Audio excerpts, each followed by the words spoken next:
Hello दोस्तों, हम पढ़ेंगे त्रिकोणीय संघर्ष के बारे में। ठीक है। इस समय विभिन्न प्रकार के वंश हुए और वंशों के बीच में किसी स्थान को लेके संघर्ष भी होने शुरू हुए। ठीक है।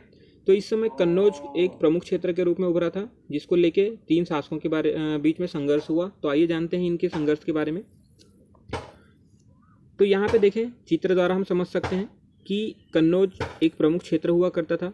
ठीक है, जिसको लेके राष्ट्रकूट शासक, पाल शासक और गुर्जर प्रतिहार शासक, इनमें आपस में तनातनी रही, हमेशा संघर्ष बना हुआ रहा। विभिन्न शासकों ने अपने अपने अनुसार संघर्ष किया। ठीक है।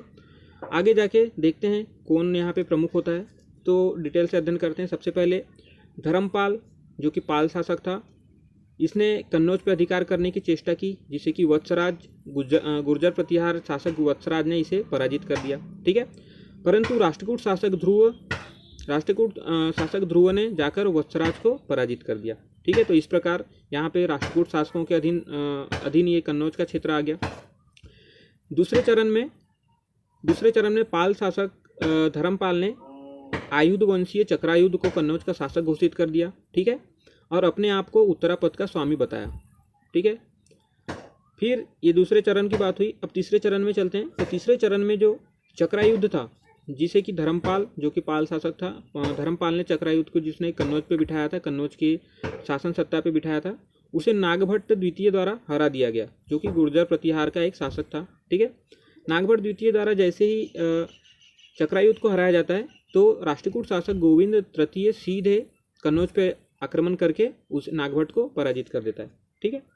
नेक्स्ट जो चौथा चरण आया, यहाँ पे जो है गोविंद तृतीय यहाँ पे विजय हुआ था। तो चौथे चरण में गोविंद तृतीय का ही प्रभाव बना रहा कन्नौज पे। ठीक है। इसी की शासन सत्ता स्थापित रही। धीरे धीरे जो राष्ट्रकूट शासक गोविंद तृतीय था, इसकी अपनी विभिन्न प्रकार के संघर्ष होने शुरू हुए अपने राज्य के अंदर ही। तो इसने कन्नौज पे ध्यान न देकर अपने राज्य के अंदर ही ध्यान देना शुरू कर दिया, जिससे पांचवें चरण में जो धर्मपाल और देवपाल, जो कि पाल शासक थे, प्रमुख रूप से उभर के सामने आए। ठीक है।